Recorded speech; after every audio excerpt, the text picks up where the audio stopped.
Robots in disguise. We're talking Transformers. Hit it.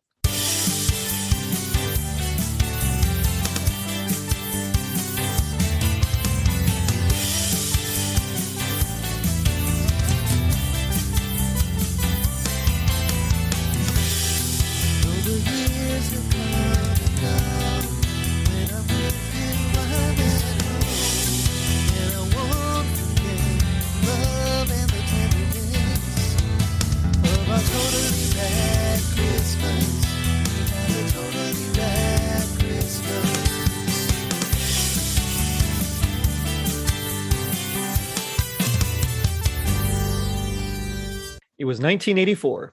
The Boston Celtics were NBA champs. Wendy's had us asking, where's the beef? The United States Army retired Donald Duck from active duty on his 50th birthday, and the war between Autobots and Decepticons raged on planet Earth. I'm your host, Jerry D, with another episode of Totally Rad Christmas, the podcast that talks all things Christmas in the 80s. Toys, movies, specials, music, and fads. If it was gnarly during Christmas in the 80s, we got it covered. And joining me are two very special guests. You'll know them as the hosts. It's the Insanely Dangerous Retropod show, Dave and Gaz. Guys, how's it going? It's going well. Yeah. It's going good. Yeah, seasonal type greetings. So we're like here in the thick of the season, and I mean it's been getting crazy busy at the store. I don't know about you guys over there. Have you started seeing any sort of Christmas stuff? Yeah. As soon as Halloween was over, with shops over here, straight onto Christmas. Yeah. Yeah. It's like people, at least here, we have Thanksgiving in between, but it kind of really gets overlooked. Yeah. That's amazing, actually, because shops over here were selling Halloween items in like late August, early September, and about a week before Halloween, they had got rid of the Halloween bits and pieces and already had Christmas in. Oh, okay. What if you needed like a last minute costume or something? I was going to say you could go as a snowman. That's right. Might as well. I guess it still counts as a costume. Oh man. But today we're here to talk Transformers. So like, what's your guys' general, history or experience with Transformers? Dange, do you want to start? Sure. Well, yeah. I mean, I think I must have been about 87, being born in like 82. So I think I was first introduced to the cartoon in about 87. So obviously they do reruns of the original cartoon in the UK morning TV. So right. I think that was my first sort of introduction to them, rather than, I think we spoke about it when we covered the Transformers episode on our show. But I remember the cartoon before I remember seeing the toys. So I think for me, it was seeing the cartoon. Right on. Right. Yeah. Well, I said I had a slightly different experience because I don't know what it's called. I mean, I don't know what it's called over in the States or anywhere else. But our school time. When you stop having lessons, you go out. It's break time. If it's rained off, then it's called wet break. Oh, like a recess or something. Yeah, there we go. So if it's absolutely tipping down with rain, the teachers are, even in the 80s, we're not going to force you to go outside. So I don't know if it's called wet recess or indoors or whatever, but that's what we'd have. We'd have wet break. And I remember being in this huge classroom. School's about 200 years old or something, and these absolutely gigantic classrooms, and they one wall was ram-packed with Lego and comics. Nice. And it was absolutely fantastic, and that's where I got my education from. So it may have been a little bit late, but I think this is about 89. Okay. So I couldn't find any Transformers to watch, but what I could find was an absolute ton of Transformers comics. So that was my introduction to it. Nice.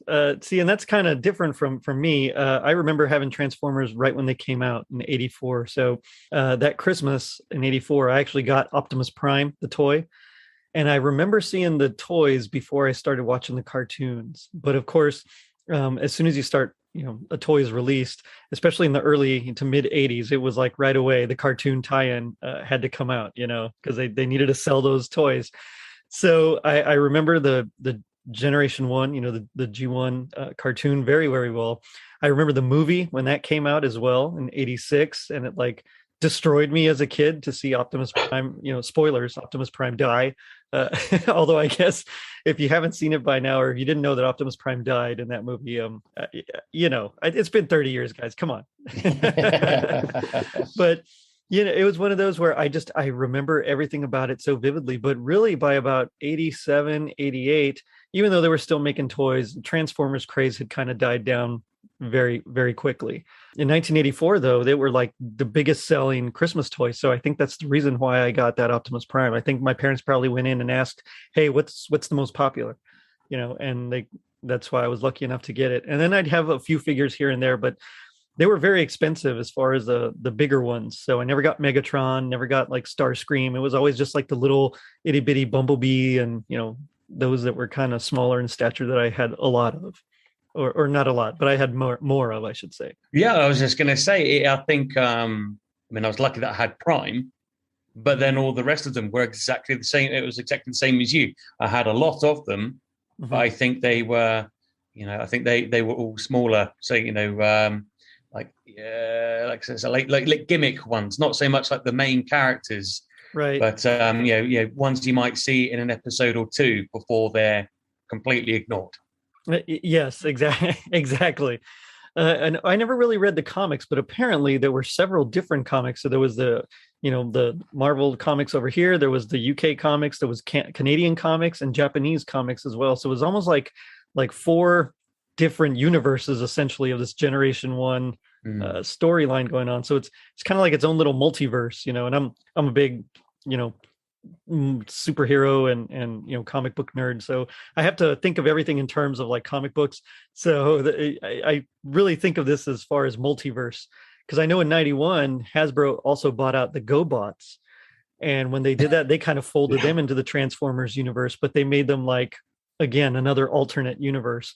So it'd be kind of interesting, at least to me, to see all these different universes collide and with these different continuities. I always enjoy stuff like that, like Spider-Verse and things of that nature. So I see now, again, Dange's probably already told me this when we did our double episode, but I wasn't aware that the GoBots were. I wasn't aware that the GoBots were integrated. And was that a different dimension, a different universe where the Transformers are made of inferior materials and generally not as enjoyable? Uh-oh, shots fired. It's funny because I did have a few GoBots as well, and yeah, they weren't. They really weren't up to the standard of the Transformers, but they were more economical. So if your parents couldn't afford some of those bigger items, I mean, of course it was great. You just have the little, and I don't even remember his name anymore. I mean, that's how not really into GoBots I was, but I think it was Leader 1, wasn't it? I think you're right. Yeah, I think you're right. Of course,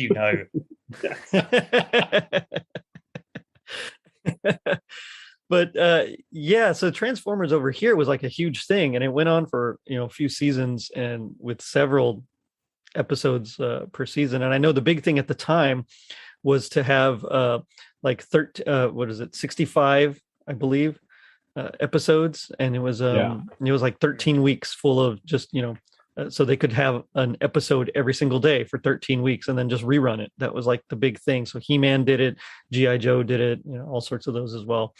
So I remember the cartoon, and when I went back to watch a few of them, like a couple of months ago with my daughter, and we were watching them and really getting into them. But at the same time, it was like, I don't remember any of this storyline. Like the only thing I remember was that the Autobots fought the Decepticons and, over Energon. And that's all I really remembered. And so there was like a lot more to it than that. I mean, it's more like the first episode actually starts off with him on Cybertron and things of that nature. So it's just like I think watching this when I was 4 kind of hampered a lot of my memories, because I don't recall a lot of the details about this show. No, again, like I say, Dange had gotten into it a little bit for me. I was always a bookworm. I just love anything, whether it's comic book or whether it's a regular book.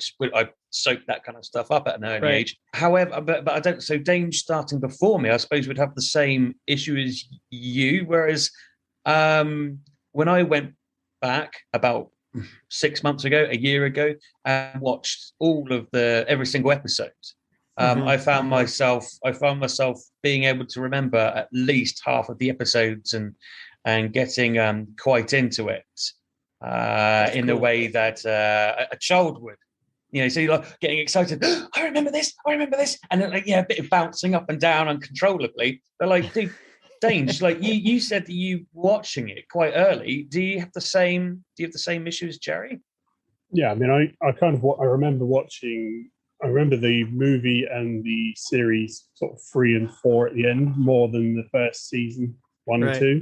Mm-hmm. So, yeah, I mean, there are certain bits of episodes that I remembered, but not too well in terms of storyline and things like that. So, yeah, and I just remember being so devastated when I saw the movie, and of course, Optimus Prime gets killed off, and I was so angry that they would, use this movie to like just try to introduce new toys. And I like Hot Rod, but Rodimus Prime, I was like, no, you're not doing that to me. So I think from there is when I really moved on to like Ninja Turtles in '87.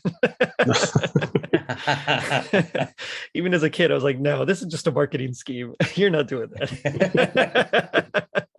I think we all got that to a certain degree, didn't we? Yeah. I mean, who's this Hot Rod character? Why does he come out of nowhere? And exactly. And if Cop has been around for 1,000 years, why are we only just meeting him now? That's right. Yeah, and there was a lot of that going on. So I eventually kind of moved on from it, and I think that was like the general trend, at least here in the States, where a property would be really hot for like 2 or 3 years tops, and then you'd go on to the next one. So a few of those overlapped. He-Man, G.I. Joe, Transformers, they all were kind of around that early to mid 80s line, and then of course Ninja Turtles swooped in 87 and really started dominating as well. So it's not really out of the ordinary for me to do that, but at the same time, I mean, I think they didn't give us kids quite enough credit, and I think they really kind of introduced us to death via this movie here. It's pretty horrific. Yeah, it was like that and Artax from the Neverending Story, and they just totally. I'm still recovering from that. People don't die. This isn't real. People don't die. I don't understand. He'll come back in a minute, right? This isn't real. Yeah, exactly. He's just sleeping. Yeah. He's just really sick. They'll take care of him. Yeah. But then, what didn't help with the whole adults lie is that they actually did bring Prime back. Yeah, that's right. Yeah. Eventually, he did come, and didn't he come back as like one of those Power Masters or something like that? I think that's what the line was called. Possibly, yeah. I think so. Yeah, possibly, yeah. Of course, I mean, you can't keep a good Prime down, and Peter Cullen, just his voice is just so amazing and so legendary that, of course, you got to have. You got to bring him back somehow, and so Optimus Prime came back, like you mentioned, and from there we got all sorts of other series like Beast Wars. Of course, there were more comics later on by IDW, and then we got the movies in 2007, 2006, something like that. Yeah. So, I mean, it's one of those where Transformers can pretty much, as long as they're little kids, Transformers can keep going forever. But at least to me, I think the best series, and again, this is all going off nostalgia, so I haven't sat down and watched any of the new ones. But to me, at least design-wise, I really appreciate the Generation 1 a lot more than I do the others. Yeah. I think Dange is poor old Dange. The reason why I call him my long-suffering co-host. I think he's had to suffer. He's been like a focal point for my vitriol, my rage about some of the, and I would call them design flaws of the subsequent shows after G1. Where they try and turn everything up to the max, 12 turbo, bright lights, colors, and it's like, no, just it's forgetting. I think all the other subsequent ones have got various issues and various problems where I think they forget the original idea of why G1 was so successful. Obviously, we didn't have everything else that we have today. You'd mentioned Turtles, where kids seem to have all of a sudden go off on a tangent, and we all loved anthropomorphic anything. Talking turtles, great. Talking rabbits, fantastic. Anything else? Yeah. But what's laying around the house? Talking cups. Let's go. Talking. We had talking raisins, for crying out loud. We sure did. Well, and that reminds me. Sorry to interrupt, but that reminds me of do y'all remember the Food Fighters? I don't know if you guys had them, or the Kitchen Commandos. It was like literal food guys, like army guys, but there was like Private Pizza and Brigadier General and things like that. I haven't heard that in a while. Yeah. So yes, we definitely like our anthropomorphic everything. Well, yeah, that was fantastic. Again, we got well into this, whereas before, and I think, and Dange, you have to help me out here. Remind me, we did our Sunbow. Sorry, we're just talking about our show. But this is a tie-in because obviously Sunbow Entertainment were such a massive part of it. When did Sunbow start getting losing their luster, their star power? Was it around the same time Turtles came out? Is that what we said? I think so, yeah. Yeah, I think that's about right, yeah. Okay, so there we go. So you're losing a little bit, they're not cutting edge. I think that's what we said, wasn't it? They weren't cutting edge anymore, and then you've got other anthropomorphic everything from here on to be known as AE. I mean, they went with Bucky O'Hare, but that was only about 13 episodes. I think they did that. Oh, yeah, that's true. That's true. Yeah, they did. I haven't thought of that one in a while. Yeah, they tried to copy, didn't they? Yeah, that's right. Absolutely. Well, there was a bunch. Even of the color. There was a bunch of those too after Ninja Turtles came out, and they, all sorts of different properties that really tried to, like, what was it, like Samurai Pizza Cats or something like that. I mean, it was just about everything you can think of. They tried, but that kind of happened with Filmation as well, and same thing with Rankin Bass. They all just kind of started losing their oomph, especially around the 90s when. The design wise, things were going a little more cartoony. They were trying to simplify so that they could keep costs down. It was a whole new aesthetic. And then, of course, the writing style evolved as well. And I don't know if those older companies could just keep up. Yeah. I think Power Rangers took over as well, didn't they? Power Rangers, yeah. Oh. Which is obviously one of not your favorite things. It's not my favorite either. When they first came out, I was like, you just copied Voltron. Of course, now I know more of the history and stuff, but at the same time, it was I was just so mad that they were just trying to do live action Voltron, and why didn't they just do a Voltron? And so whenever my brother, who was like ripe for that, he was at that prime age for Power Rangers, whenever he'd kind of start liking them, I was like, no, don't you dare like them, because they're, they're just a Voltron ripoff. So poor guy. But there's a fascination, I think, with mechs and transforming robots in general. Especially in the East, like G.I. Joe was popular over here, and a large reason for Transformers even evolving was that they tried to bring G.I. Joe over to Japan, and it just didn't quite take.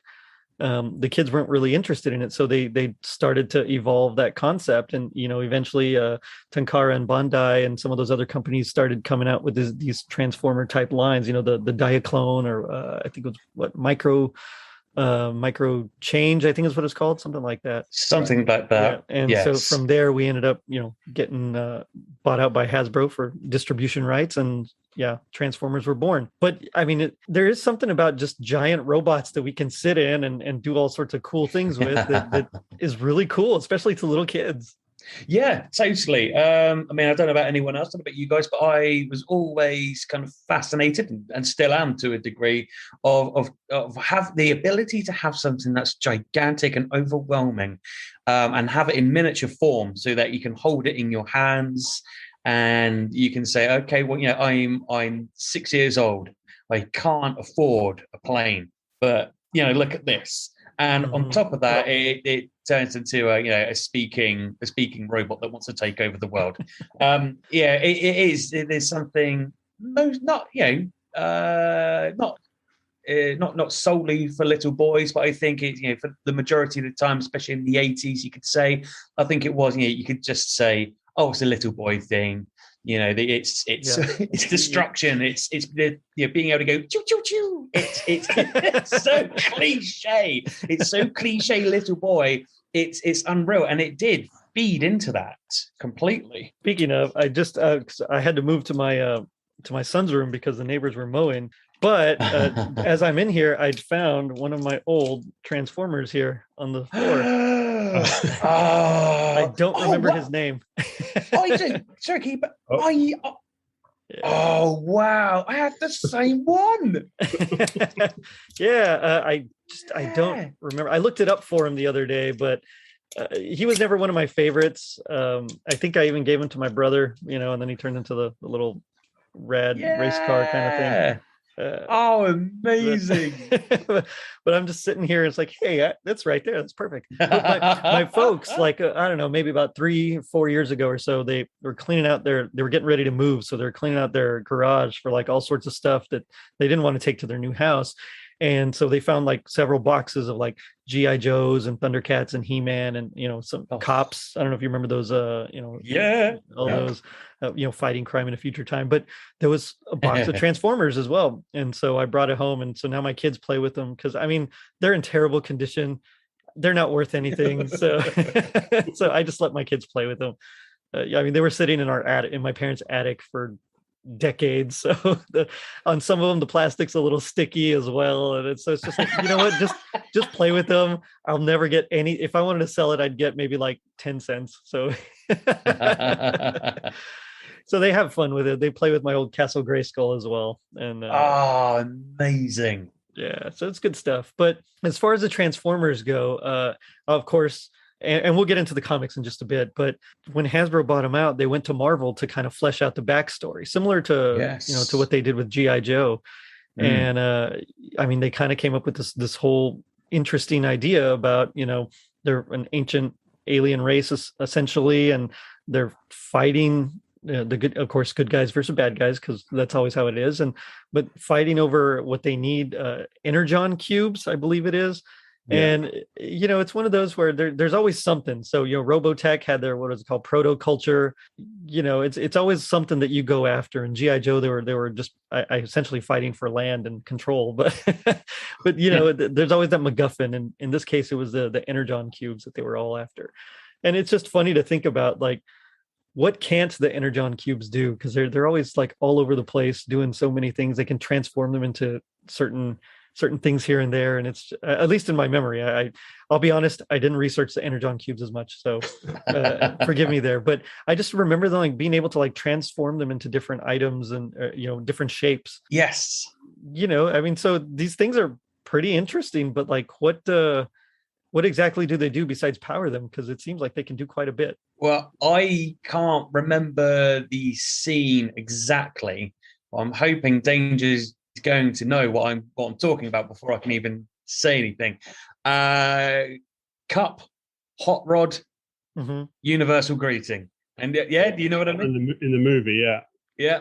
See, like what have they got? They're like, they're like those extra strips. So like instead of chewing gum, they're like almost like breath mints, and that's what they turn the energon cube into. Essentially, it's one of those little strips, and I don't know where they got them in their arm. It was like they just kind of just appear like, whoop, oh, let's whip out some energon strips. Like you said, they can be massive cubes, they can be poles, they can, I don't know, but who did he offer them to, dude? The Sharkticons. Yeah. Oh yeah. Yes, that's right. Tasty treat. Yeah. So now they're eating them as well. Yeah, exactly. I just remember the Dinobots eating them a lot. The Dinobots, yeah. I remember that. And the Decepticons, yeah. Oh, and the Insecticons. Oh yeah. All sorts of fun variations.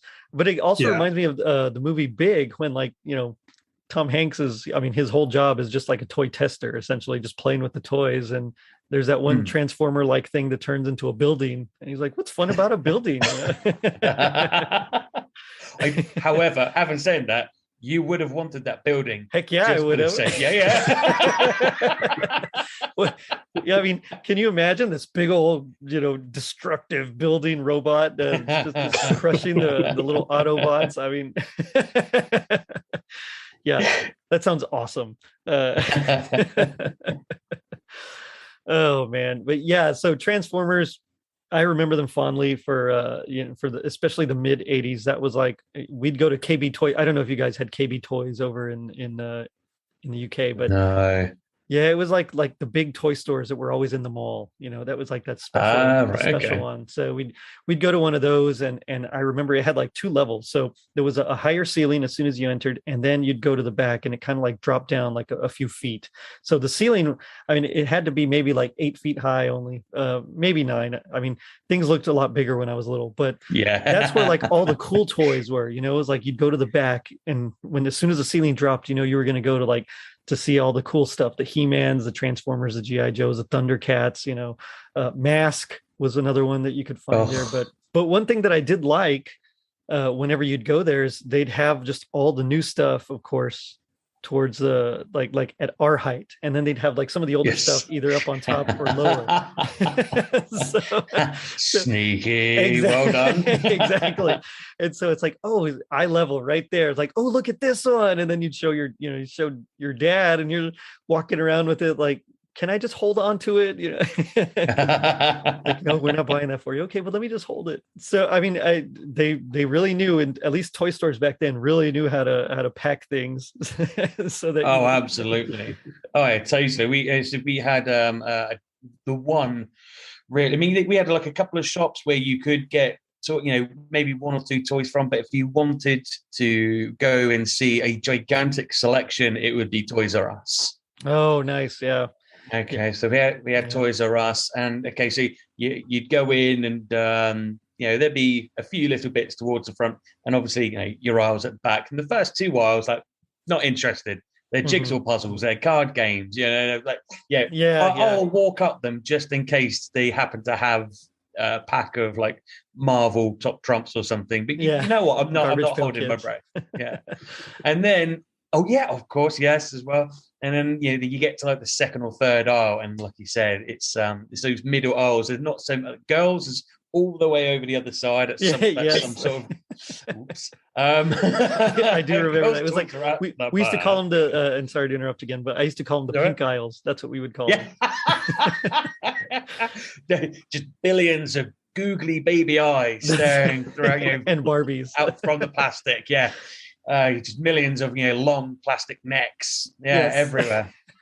But so see again, like you said, you had G.I. Joe, and of course I don't know if you had the over there, but then you had like the budget version, because my mum and dad were never going to buy me G.I. Joe because it'd be £100. Oh, wow. So you have like the cheap version right behind, right next to it, and it's like a quarter of the price. So I had a lot of that kind of stuff. But and then all the so, like I said, at eye height, you would have Optimus Prime, but with articulated lorry, with the action center. Oh, nice, yeah, right there, and every large Transformer, and it would be like you said at eye height, where you like, and you look at the price tag, and it's like, well, £70 is not much. Maybe for 70, £70 back then was probably something like about £100 today. Yeah, but it was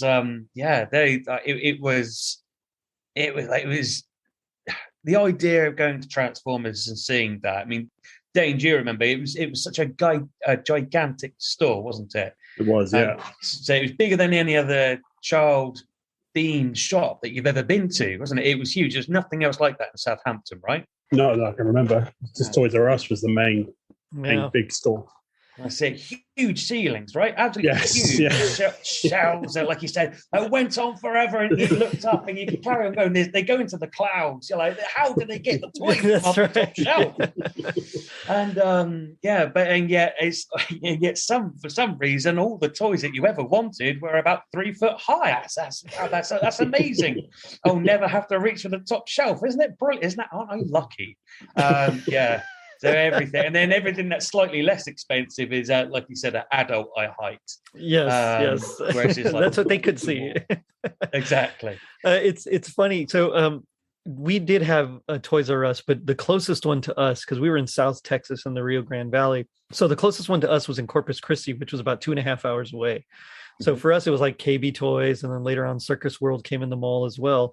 But whenever we'd go visit my aunts and uncles, I had 2 sets of aunts and uncles there in Corpus. Whenever we'd go, we'd have to stop at Toys R Us.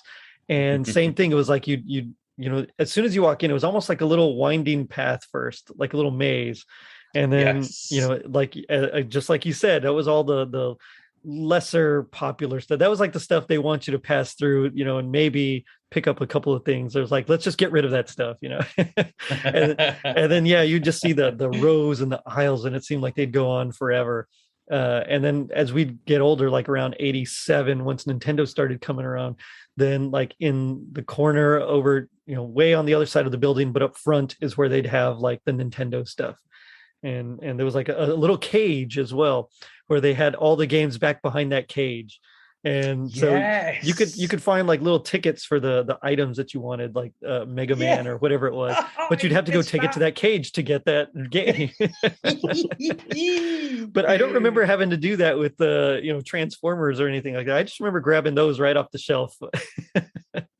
I think there's only so much. I mean, like, okay, you got to remember at the end of the day, Double Dragon 2, yes, for example. That's my first one that I remember. That's a picking great up one. the ticket and taking it back, and I played that until it smoked and went up in flames. Yes.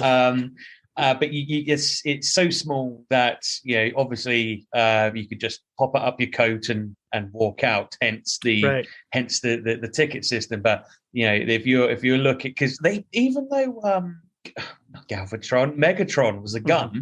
Yes. Well, Galvatron turned into a gun too, but you know. He did, yeah. But he was still in a huge box, like Prime or I've forgotten his name, Metroplex.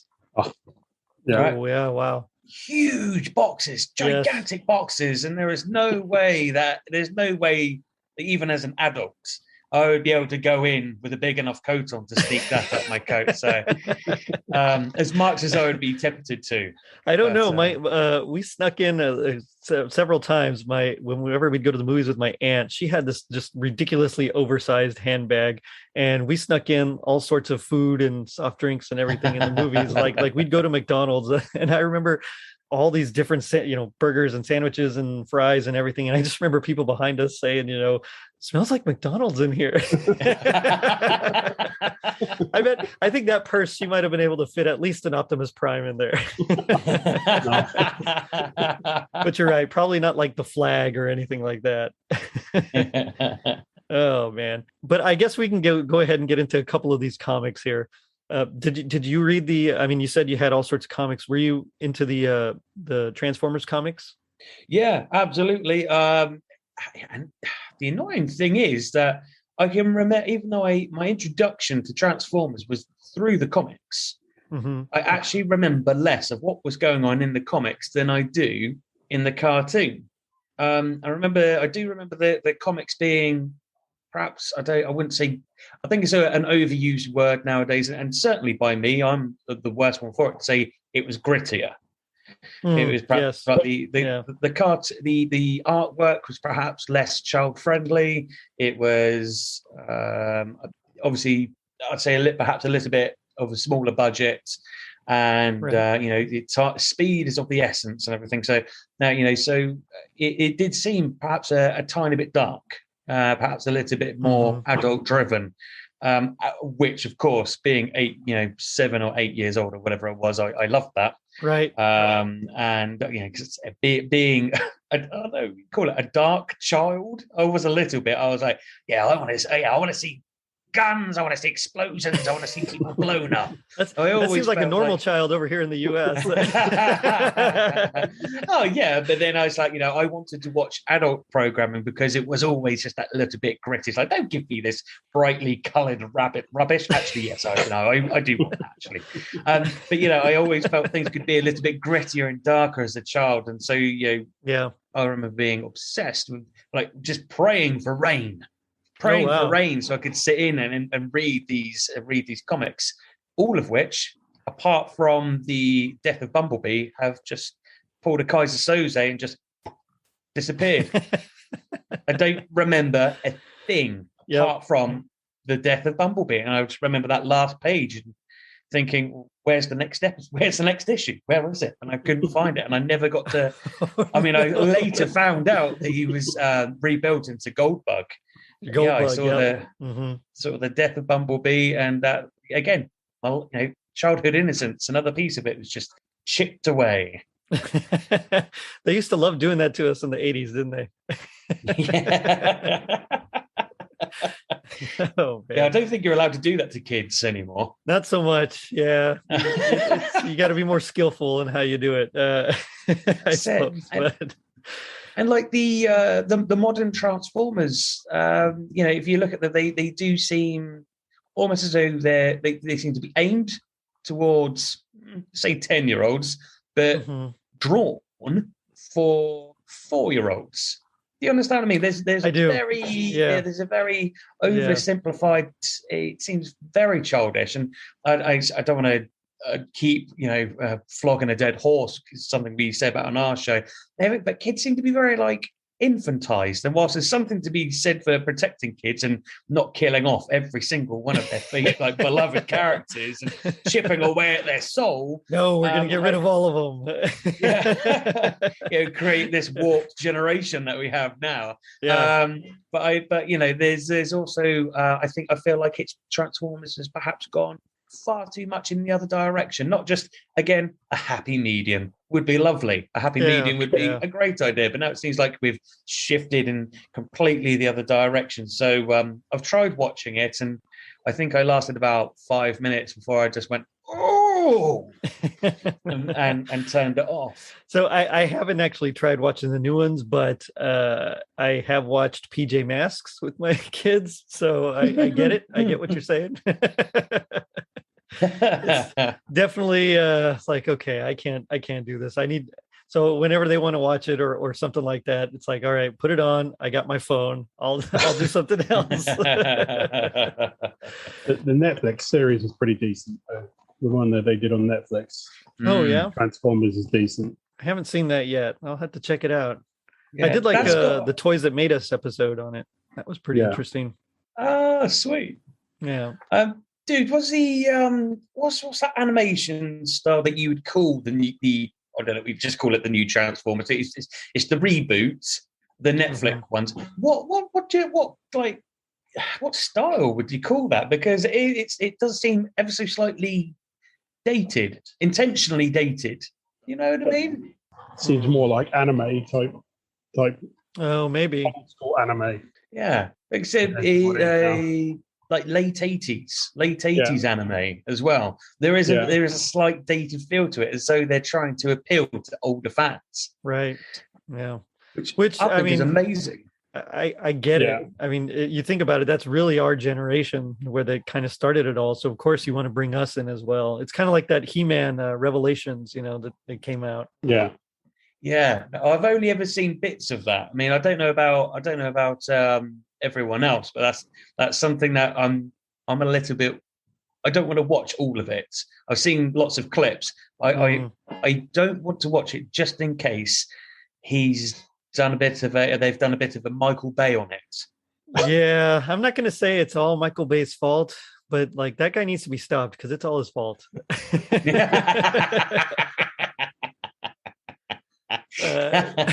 But I guess we can go ahead and get into the comics. So there's two comics. There's actually, and one of the things that they did so well over at Marvel UK was every year they'd kind of do like a Christmas comic, which was never really a big thing over here. Every once in a while you'd have like a Christmas issue, but it wasn't really, that just wasn't really something that we did over here.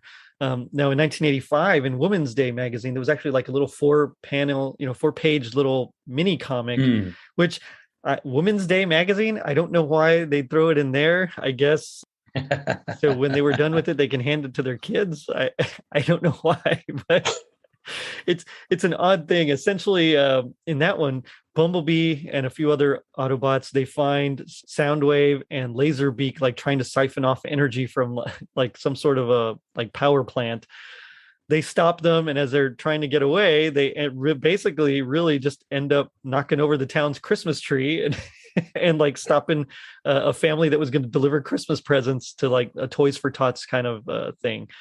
And so, of course, Bumblebee, he decides to help power that tree with his own battery. I don't know. I mean, I assume it works similar ways. I don't know how that works. Like, are they compatible? I guess they're compatible, but so he restarts the tree, and so everybody can see the lights, and the other Autobots help, and the families help deliver these presents to these families in need. I mean, it's like a little small short thing, and it's kind of cool. You can kind of feel the power of Christmas in it, but at the same time, it's like, I don't understand the whole point of it. Like just why was that included in that particular magazine? Why were they siphoning off energy from a power plant? I mean, does that work too? Or were they just trying to cause destruction? Like, they don't really specify in the comic itself. Okay, right. Well, having been a child that was dragged around everywhere, from one side of Southampton seemingly to the other one on a what could be quite possibly a daily basis. I just seem to remember being like going everywhere all the time. There's always somewhere to go. Mum always had to do something, and sometimes I was quite a well-behaved child, but even I had my limits. Yeah. And I think a lot of this is on one side of it. It is okay. I know you're bored. This is a time before phones and iPads and this is an era of either sit there and amuse yourself, or you can play with the baby toys. Mum, I'm not playing with the baby toys. I'm fine. Right. Come on. So there is this. It's like, okay, look, I found this. I found the Transformers. I'm a mum. Aren't I amazing? Yes, Mum, you are amazing. This is why I love you. This is why I love you more than Dad. Excellent. Well done. Okay. So you're there and you're reading that. You're having a whale of a time. But then you realize, as you're a bit older, you realize that it's a perfect advert for toys. Yeah. And a mum looks over adoring, at son or sons or daughter or daughters or whatever, and they're reading this, and she goes, you know what? They're really enjoying that. They're really enjoying that. Maybe they seem to be enjoying it so much, and they keep trying to tell me about it all, because that's what kids do. Mm-hmm. About their favorite things, isn't it? Mum, guess what? So what happens? They buy them a toy. Yep. Yeah. I mean, I understand that. It's funny because at least, you were dragged all over. For me, it was like, no, you stay home. Don't come with me on my errands. I need this time to take a break. You'll just slow me down. So we kind of stayed at home and just hung out there. I was an only child. Like Dave, you're like, Dange, you're like what? Like 1 of 3, 1 of 4? 1 of 3, yeah. Yeah, I'm 1 of 3. 1 of 3. So, what did you end up staying home, or did you was it a like almost family day out? It was an effort for Mum every single time. Yeah, we pretty much went out everywhere. So, I think I'm kind of like on your side with the magazine side of it. It's like women's magazines. They found a cartoon in there, then they'd be like, "Oh, look at that! That'll keep you occupied for a bit." So I think that happened to me as well. Yeah, there you go. Maybe it's a UK thing. Like, here you go, ladies. Mums are superheroes. Or maybe we just annoyed our parents. My brothers and I just annoyed our parents a lot. I don't know which one. Could be both. Oh man. One thing that I really thought was cool was that the Transformers comics and most of the comics that you guys had over there in general were like fortnightly, weren't they? There was like every 2 weeks that they would come out. A lot of those. I think so. Yeah. Yes. Yeah. Definitely some of the bigger ones. So it's not just it's more say like the ones that were like a size of like an A4 pad. Those ones you get like monthly. With a ton of stories in, but certainly the smaller ones, definitely fortnightly. Okay, because over here it was basically just monthly, so the new issue would come out once a month, but that means that the writers over there had to do a lot more work So I can understand why they would throw in a Christmas story like every year. It's like, hey, we're getting close to Christmas. Let's just a Christmas thing. Okay, let's do that, And so we get to like, and this started right in around 85. So we get with Transformers number 41 in 85. It came out like, I think after Christmas, like the 28th or something of December. The way publishing works over here is that a lot of the Christmas issues wouldn't come out till like March or April. So at least you guys were lucky to kind of have it around the same time. Because except for like weirdos like me that love Christmas so much, no one wants to read about a Christmas story in April. I mean, you're thinking about Easter and the Easter bunny. So that's pretty nice over there. But in this particular issue here, we get the iconic cover of Optimus Prime with the Santa beard. Yes. Yes. And I was posting it on our Christmas Podcast Network Discord last night that that we were going to record today, and one of the guys there named Steve, who he has his own podcast as well, but he was saying that he had that issue, and I don't know if exactly where he lives, but it's somewhere over there in the UK, and he was like, I had that, I loved that issue. And so I was like, yeah, it must be, at least for kids our age, we probably at least remember that cover of Optimus Prime with the the Santa hat and the beard. I mean, that's I would remember that if I had seen it back in the day, but oh well, wasn't to be. No, I definitely remember seeing it. Yeah. I definitely remember seeing it. I seeing it in a few different places, and I'm pretty sure I have some sort of fuzzy memory of asking my mum if I could have it, and it could have been anything. I could have been asking her for oxygen. She just was in a rush. She was just like, no. But I remember seeing it, and then all of a sudden it's gone again. And then you have that sensation when you're a small child, you'll never see it again. I never see that thing ever again, but I saw it and I absolutely loved it. It does surprise me that, because the Christmas is so much bigger, it would appear in the US. Like in the UK, it's like it can seem a bit drab. I think it's a post World War II thing. I think that's kind of become part of our culture. I think I've mentioned it to Dange quite a few times. It's a post World War II thing. You had rationing. You had Right. Kids grew up on bomb sites and everything. So everything else was a little bit more. Everything was a little bit more small scale. Gotcha. And I think we've kind of held on to that and thinking as though it's the best way to live. And so, in the US, you get, if it's Christmas, it's really Christmas. And, we've seen that growing up. Dange will tell you about how he broke his heart. And I said I wasn't a big fan of Christmas Vacation and everything. And it's that gigantic family Christmas, retina scorching, extravaganza. And so it really does surprise me that you didn't have it in the States. And yet, and you said about how you could end up with a Christmas special in around Easter. Yeah. Well, funnily enough, that's what we used to end up with American program. Oh, really? Yeah, Danger tell you, like, dude, can you think of one where, like, we're in the middle of, we're in like summer or something. I'm in like we're in t-shirts and shorts. We're about to go out and play with our friends. Can you think of a show we might watch as kids, and all of a sudden they're showing the Christmas special? Can you think of one off the top of your head? Put me on the spot. That's what I like to do. That's what friends are for. Yeah. Oh God, I can't think of any at the moment. No, I can't. I mean, funnily enough, I'm from South Texas, so it's like Christmas was always t-shirt and shorts for us. We didn't really get snow. I mean, it's like green Christmases was like it. If it got to like 50 degrees, we were like, oh no, it's cold. We had loads over here. Again, well, if we used to see snow all the time, but of course, what we got, because we're on the south coast of England, is rain. Oh, I got you. It's like Seattle, basically. Oh, no. It rains and it rains, I'm and then sorry. if we're lucky, it'll rain a bit more. I think I remember watching a very, very popular BBC Kids program that went on for like 3 hours at a time, and they had a few. I think you can guarantee in the middle of summer they'd show 2 or 3 cartoons, and it'd be like you'd have the Christmas episodes, like the raccoons. That's one that just off the top of my head, but with a sack over his shoulder, and trying to get one over on Cyril Sneer when I'm wearing bright blue shorts and a vest, and I'm about to go outside and have a water fight.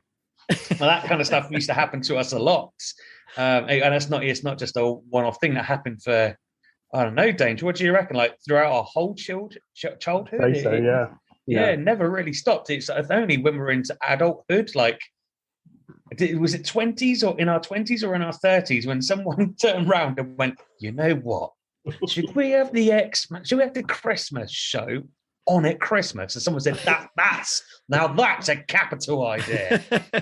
I like that. You just see like the producer, the director of the station with the cigar sitting behind the desk. Oh, that's brilliant, kid. That's brilliant. You're gonna go far. Yeah, that's right. Oh man, yeah. I mean, so you're right. It is kind of odd that wasn't like a huge thing as far as our comics go, and I think part of that is just because of the way the publishing works. By the time an issue was approved and edited and then sent to the printers and everything, I mean, it was usually months later. So we didn't quite have all the Christmas comics that you guys had.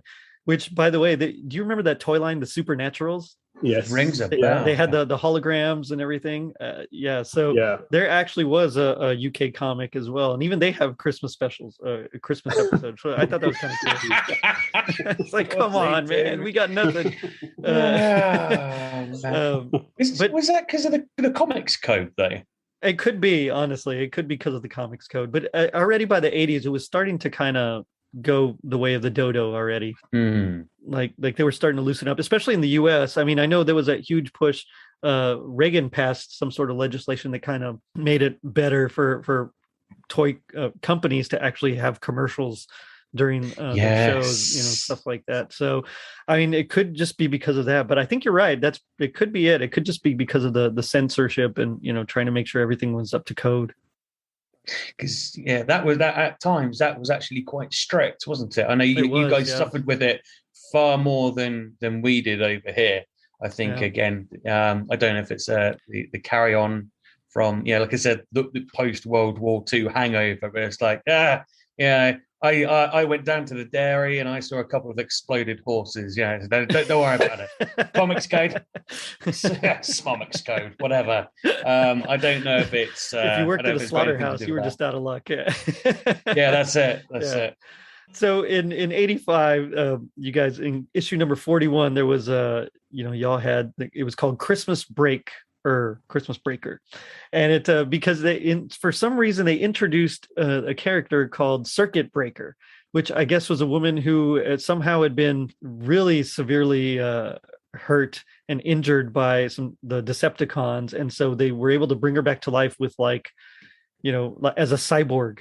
And so of course, as in the 80s, most of the time when you become a cyborg, you get really mad. For some reason.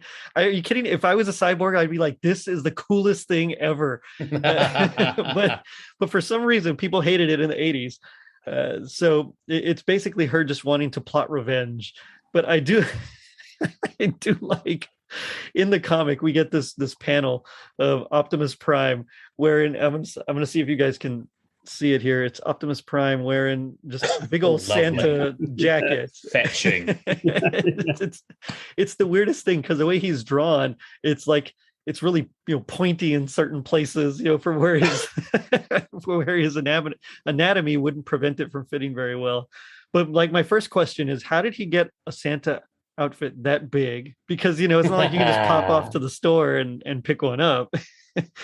And two, I mean, why? I get it. You're letting them put up a Christmas tree in the Ark. That's cool. But like, why put on a big old Santa coat? I don't know. Right. Dange, which one do you want to take? Do you want to take outfits? Or do you want we could go back and and this is British comics, so I'm going to assume you guys know exactly what's going on. I mean, I'll take Circuit Breaker if you like. You'll just go back to that quickly. It's like, why is she angry? I was like, have you seen her outfit? I say well, it's not so much an outfit as it is. It's like she's just covered in a few bits of tinfoil, and put on some sweatpants. Exactly. I can't go to the beach anymore. Have you seen the state of me? That's the only thing I can think of is the fact that she can't go to the beach anymore. Yeah, I guess so. I bet showering is a real hassle.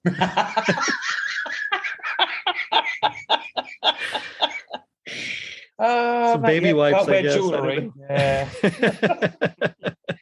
But I don't know. There's a shop in the UK. It might even be a US one. It might be as well. Is it big and tall? Yes, I think it's good for big men. I can only imagine he went there and he was just like bigger. No, bigger. Taller. Keep going. Yeah, keep going. You know that float that went past Macy's and it was about 30 foot tall. Think that. Yep, I need that one right there.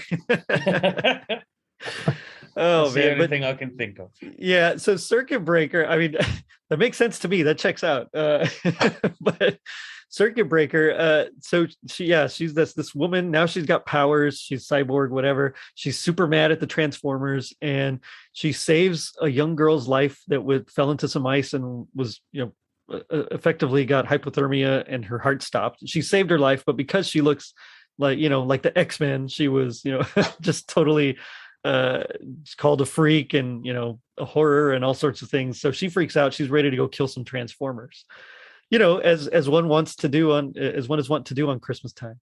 So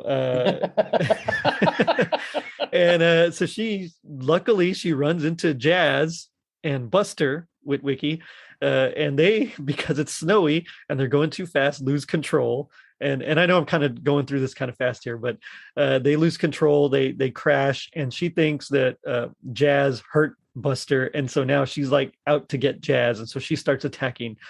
And as she's about to deal like the killing blow or whatever, they hear the bells, and it turns out it's Christmas Day. Yay! And so they're saved by the power of Christmas, and so she gives them a reprieve. Oh, right. So. Right, I see. That's beautiful. Until you realise that she's let her rage get the better of her, and she's actually forgot to go round to her parents.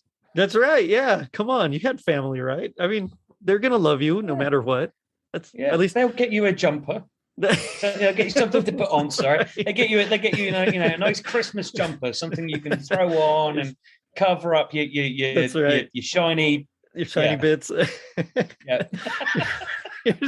Here's your dad's pajamas. Just put those on. You'll be fine. You have to make sure that's it. Make sure that it's a nice cotton jumper, because otherwise you'll get the static build up. That's right. Yeah, we definitely don't want that. You'll be shocking everybody. That's it. Poor cat was never the same again. Oh man, that's funny.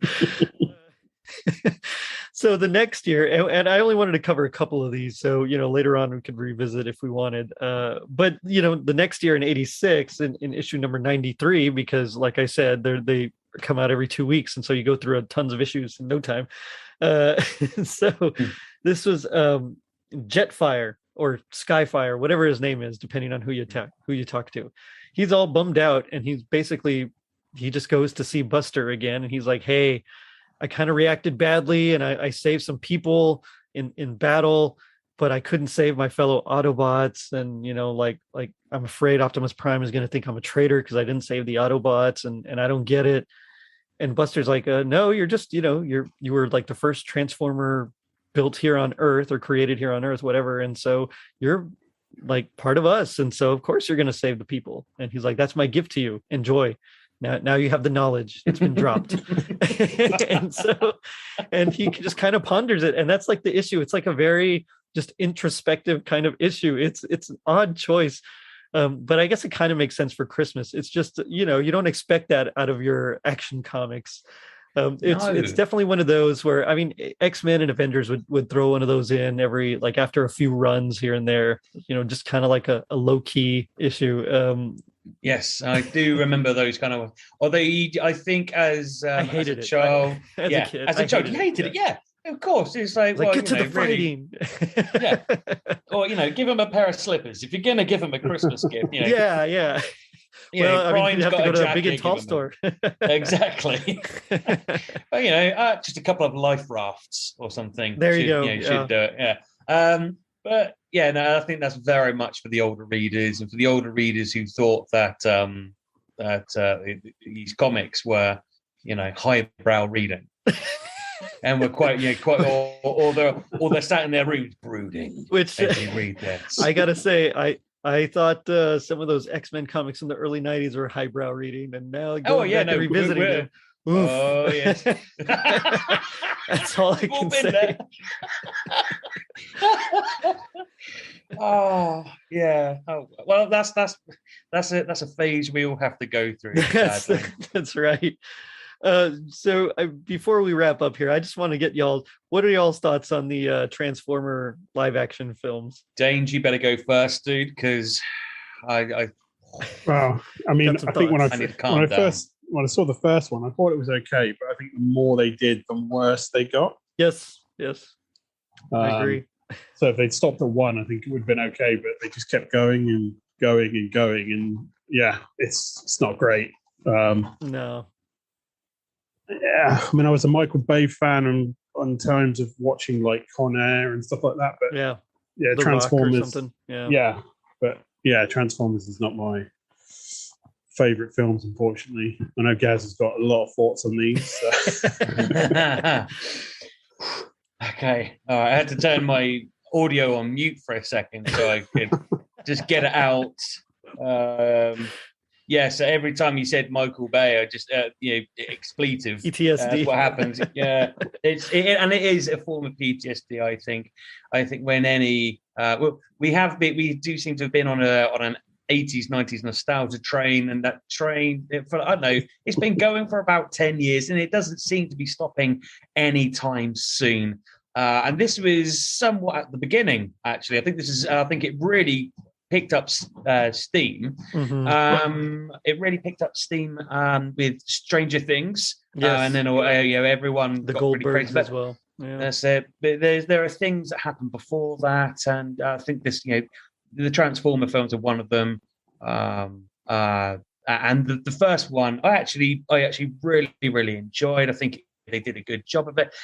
The fact that they didn't make Megatron a gun was probably, I think, is actually quite a good thing.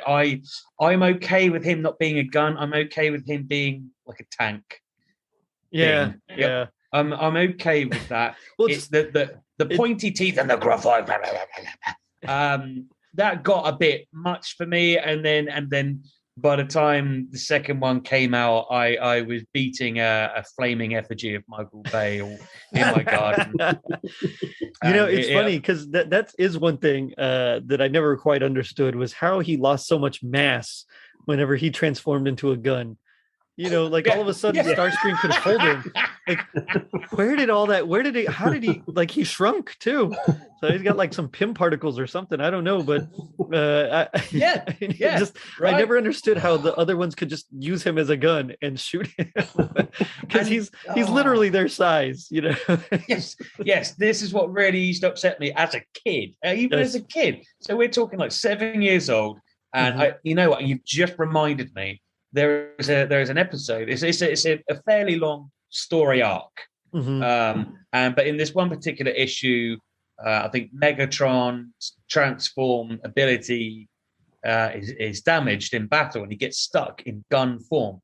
And a human finds him and picks him up and holds him like, I can't remember what he is. It's the same.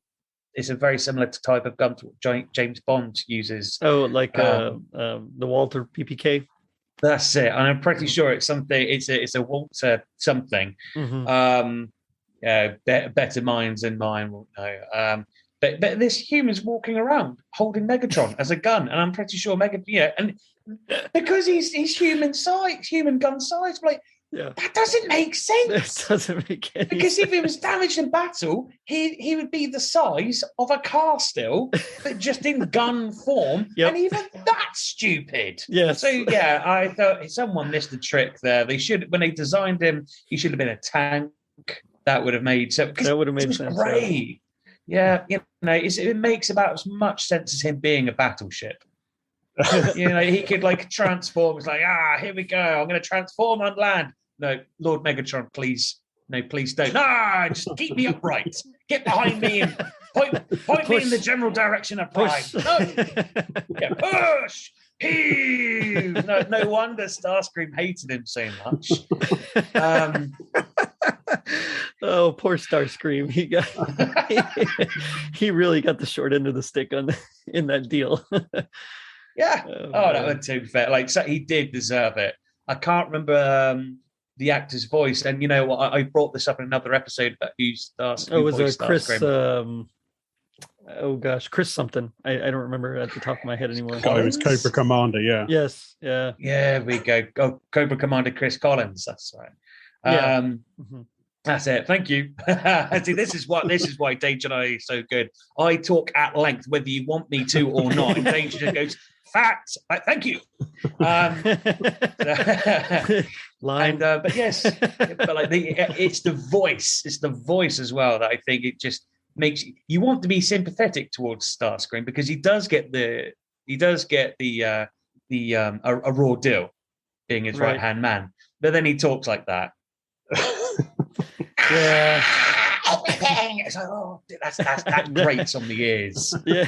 It grates on the ears. And like I think they missed the trick. Actually, Michael Bay missed the trick by not having that voice in the film. Yeah. Why didn't they bring some of those? I mean, the cast back. I don't get it. Peter Cullen was the only one that returned. Like, you could have done. People, like kids, would have just gone crazy for that stuff, or our adults our age would have gone crazy for that stuff. Yeah. Can you imagine Frank Welker voicing that absolute beast? That would have been. Yes, I'll take it. I'll buy that for $1. That's right. Take my money now.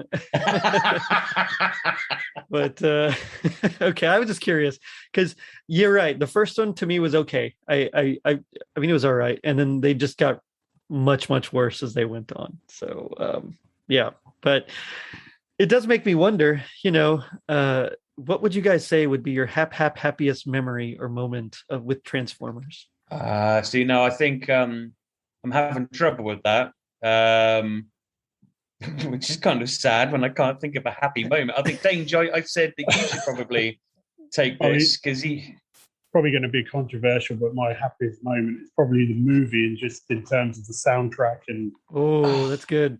Loving the soundtrack. Obviously not Optimus Prime dying in the film, but right. I just thought the film was... remember seeing it the first time in the 80s on VHS and just thinking, how epic it was. It was like, I couldn't believe how many Transformers were being killed off. And but I just remember, I think it's more the soundtrack. Too. Yes. Yeah.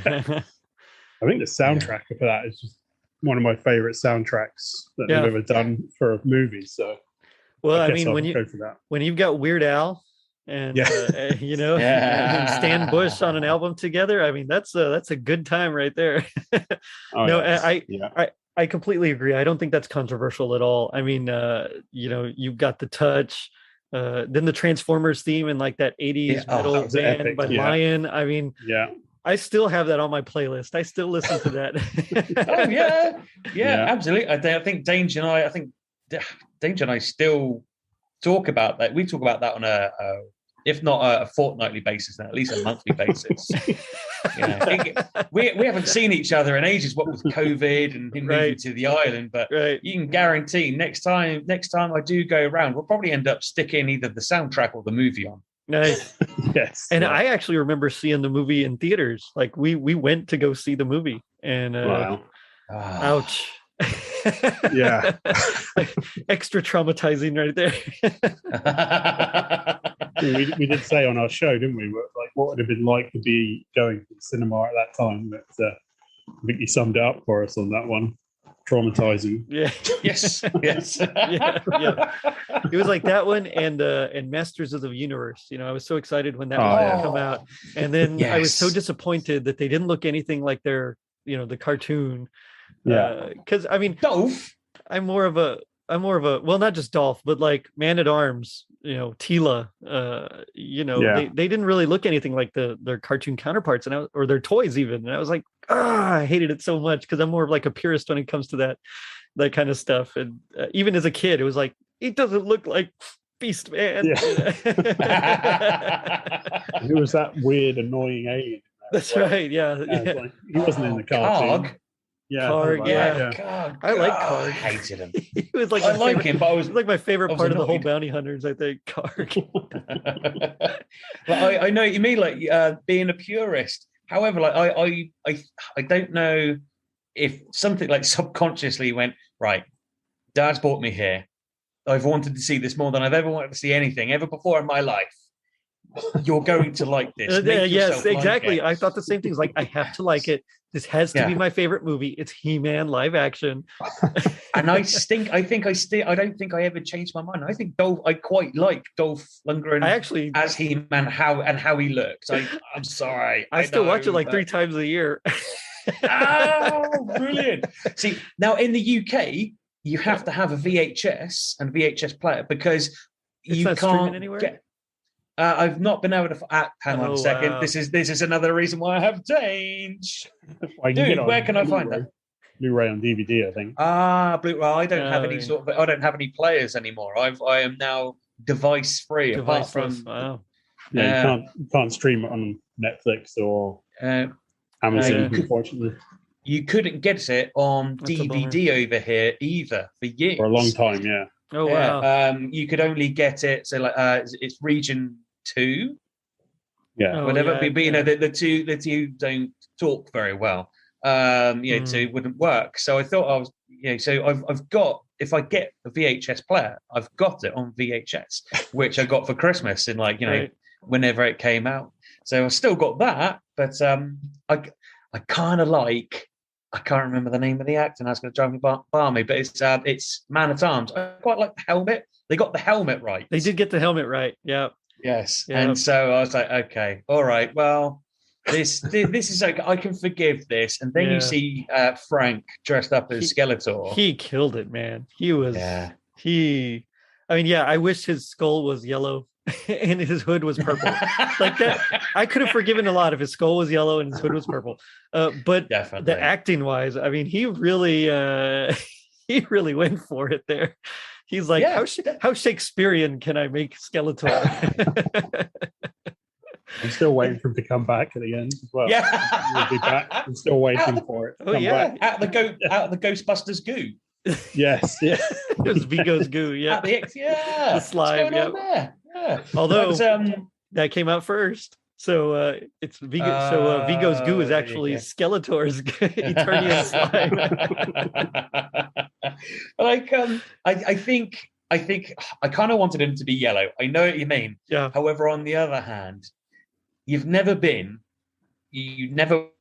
went to a 1980s backstreet pub in Southampton because it's a dock city. Mm-hmm. And so you've got terrace houses crammed in together in this tiny area surrounding the docks, and on every single street there was a pub, and they're all back street, they're all away from the shiny high street, they're all round the back where all the dockers would drink. And if you saw Frank in costume in one of the like that, drinking a pub with the yellow skull, he wouldn't have looked out of place. Gotcha. He would not. He would have just been. You would just assume that he's nicotine stained. Well, we don't know that Skeletor isn't. No, that's it. It's never been proven that he's not. Oh man. But now we come to my favorite part of the show, which is a little segment I like to call Gag Me with the Spoon. So this is where we do our best impression of our least favorite part of whatever media we're choosing. So it could be something from the movie, from the a line from the comic. It could be something from the Gen 1 show. I mean, anything you want. Just as a guest, I'll let you go first. And just have a bit of fun with it. Okay. Dange, you're not one for impressions unless it's like Jim Bowen or. Well, you said you had this one, so you go for it. I did. Okay. Well, it's not terrible. It's not the worst part of the film, and it is going to be the film. But I remember this scene as the moment before my world shattered, because we always talk about Prime dying, right? But he's not the first death in the film. He's not the first one that's shocking. He's not the first one that breaks our hearts, and that is when the Decepticons bursting through the side of the ship and they kill the ship's inhabitants. So that shattered my understanding of the world and my place in it. So occasionally I can kind of do a half decent Ironside impression. That's the Autobot, not the wheelchair-based detective. Right. So every time, so he says about every time he looks at a monitor. So I'm going to try my best. Every time I look at a monitor, Prime, my circuits sizzle. When are we gonna start busting Decepticops? That was good. No, that was really good. That was good, yeah. I hear that, and I feel like that's the last line that's encouraging. Well, he's kind of like, he does drive off going, "Oh, your time's up." But by this time, Laserbeak has already seen all this and it's flown off. And I feel like that there is just, it's kind of like he goes off with false hope. And I'm like, oh, no. He's had 65 episodes to figure out that Megatron's got a spy.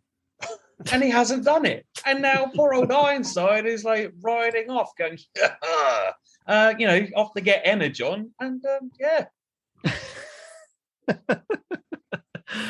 Oh, man. What about you, Dange? Oh.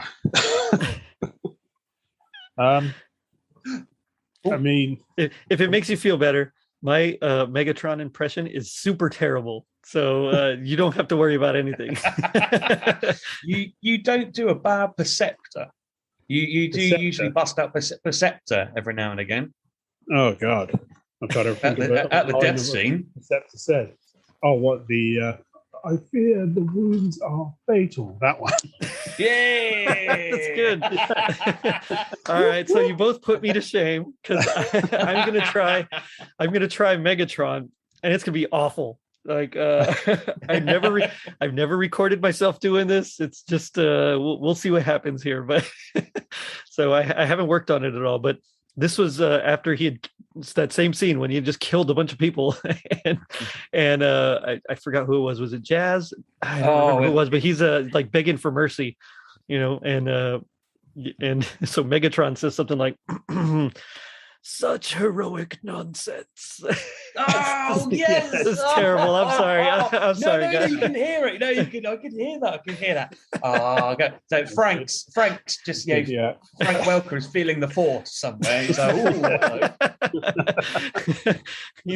he's like, "Oh no, I gotta go kill somebody now."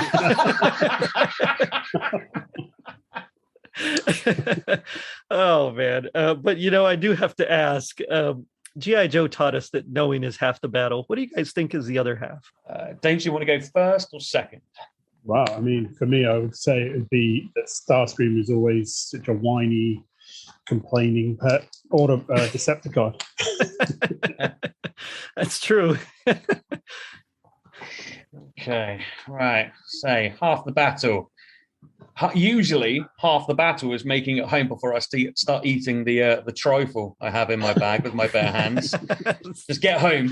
But in this case, and it upsets me that it's been left to a 30-something trifle addict with half a working brain to figure this out. But like I said before, at this point, Optimus Prime has had 65 episodes to work out that Megatron is spying on them. And instead of setting up a proximity alarm or some other early warning system to stop Laserbeak, he's been reading from the bumper book of inspirational quotes. And as a result, he, Ironside, Ratchet, I want to say Prowl, Huffer, Brawn, and Wheeljack are dead. Okay, now that's on you, pal. Yeah. Right, and I hope you're happy with yourself. So put down the philosophy for dummies and install a burglar alarm, and let's retain the childhood innocence of a whole generation. Okay, so knowing maybe half the battle. All right, but so is installing a £5 motion sensor. That's the other side. That's just good advice for life, guys. Put down your philosophy book and just go and install a motion just put in a sensor. burglar alarm. Well, those are both better than mine. So I said, if knowing is half the battle, the other half is just rolling out. No. Hey. I'll be here all week. All right. Guys, it's been a blast talking with you. But, what do you want to plug? Tell me about your show. Okay, well, we are the co-hosts of the Insanely Dangerous Retro Pod Show. You can find us pretty much absolutely anywhere.